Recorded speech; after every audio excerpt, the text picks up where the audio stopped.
My fiancée called me a rich simp and bragged about draining my money. So, I ended engagement in front of her family. I am 30, picking up the pieces of what I thought was a perfect relationship. Looking back, maybe I should have seen the signs. But love has a way of blinding you to the obvious. I met Lisa through a mutual friend at a holiday party. She had this magnetic confidence about her that drew me in immediately. She was charming, quick-witted, and seemed genuinely interested in everything I had to say.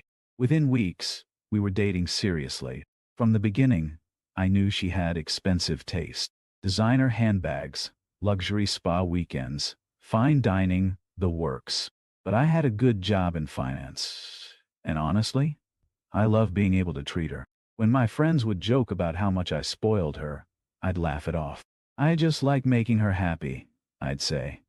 Man, was I naive. We got engaged 3 months ago. The proposal was exactly what she wanted. Rose petals, champagne, oceanfront restaurant, the whole 9 yards.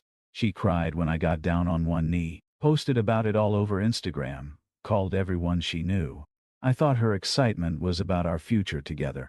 Turns out, I couldn't have been more wrong. Last Tuesday changed everything. I was walking past our bedroom when I heard Lisa on a video call with her friends. The door was cracked open, and I probably should have kept walking, but I heard my name and curiosity got the better of me. "Oh my God, you guys," Lisa was saying, laughing.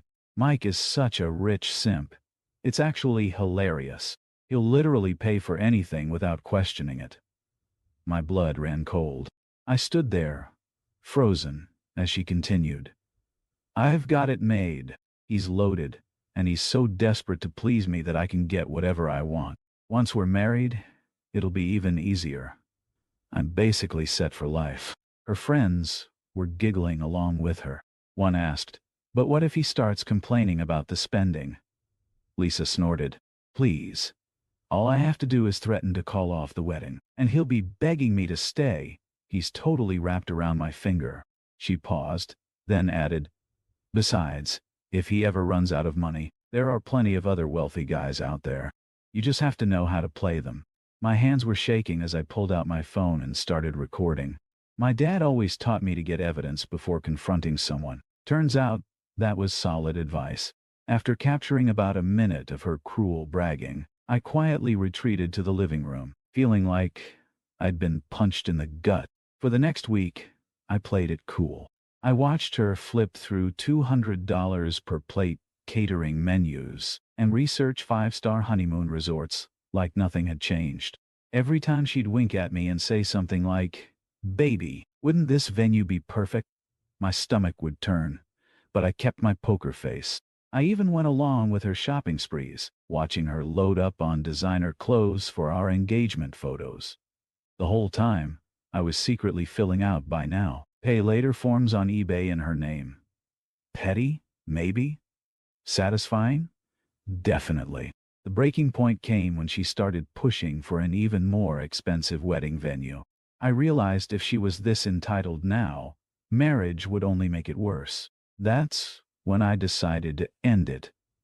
But not quietly. I invited her parents and our closest friends over for dinner, supposedly to discuss wedding plans. Lisa was in her element, chattering about flower arrangements and premium open bars. After dinner, I gathered everyone in the living room. "I have an announcement to make," I said, my heart pounding but my voice steady. Lisa beamed. "Ooh, did you book that resort I showed you?" "Not exactly." I pulled out my phone. "I want everyone to hear something I recorded last week." The color drained from Lisa's face as her own voice filled the room, calling me a rich simp and bragging about using me for my money. Her father's expression darkened with each word. Her mother's hand flew to her mouth in horror. When the recording ended, Lisa lunged for my phone. "That's private!" she shrieked. I moved it away from her grasp. "Private?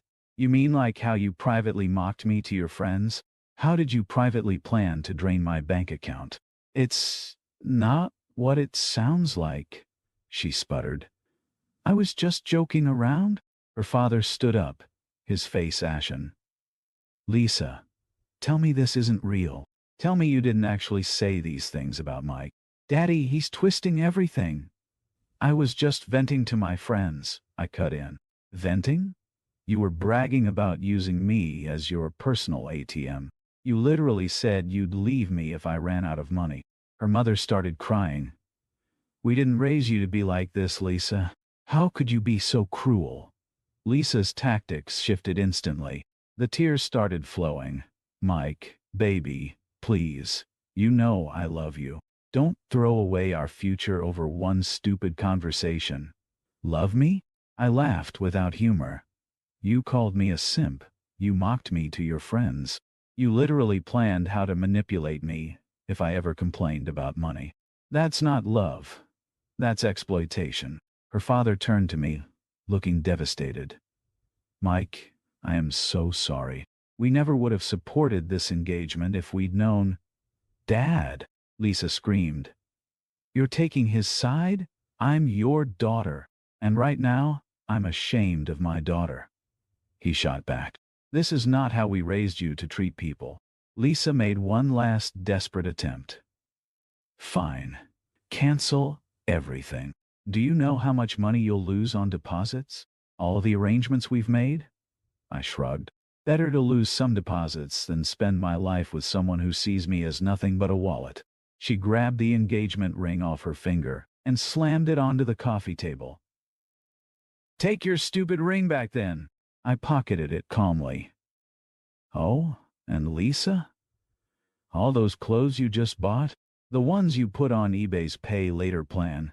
They're in your name. Enjoy dealing with that. Her face went from red to white. You wouldn't? I already did. I grabbed my pre-packed bag from the closet and headed for the door. Her father tried to stop me. Wait. Can we talk about this privately? Maybe later, I said. Right now, I need some space. As I walked out, Lisa was alternating between sobbing and screaming threats about how I'd regret this. My dad was waiting in his car outside. I'd told him I might need backup tonight. He gave me a solemn nod as I got in my car. You did the right thing, son. The aftermath was exactly what you'd expect. Lisa called and texted constantly, switching between tearful apologies and angry accusations. She showed up at my workplace once, causing such a scene that security had to escort her out. She tried to spread rumors that I was controlling and had pushed her to say those things, but quickly stopped when I threatened to release the full recording.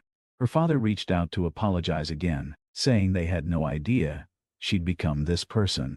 I actually felt bad for him. He seemed genuinely blindsided by his daughter's behavior. Some of our mutual friends took sides. Most supported me once they heard the recording, though a few of her more entitled friends accused me of violating her privacy.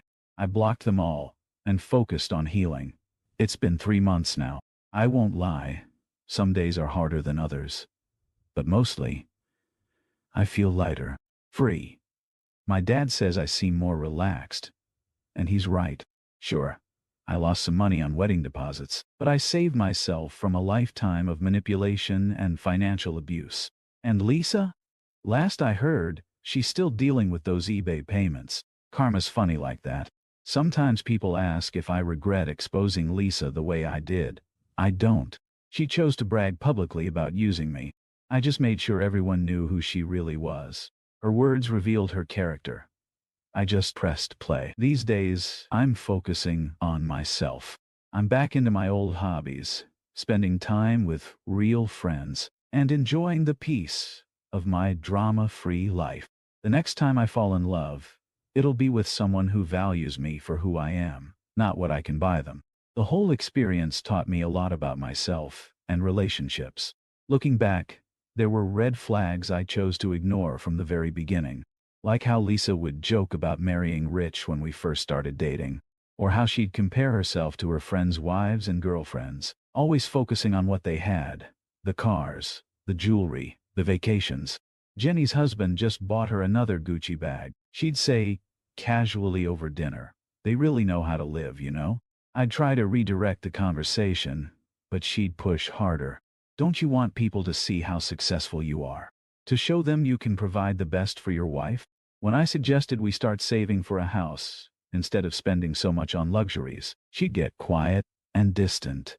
"I didn't think you were the type to be stingy," she'd say, her voice dripping with disappointment. My ex never questioned my spending. That manipulation was so subtle at first. She knew exactly how to make me feel inadequate, like I wasn't measuring up to some invisible standard. And like an idiot, I'd try harder to prove myself worthy.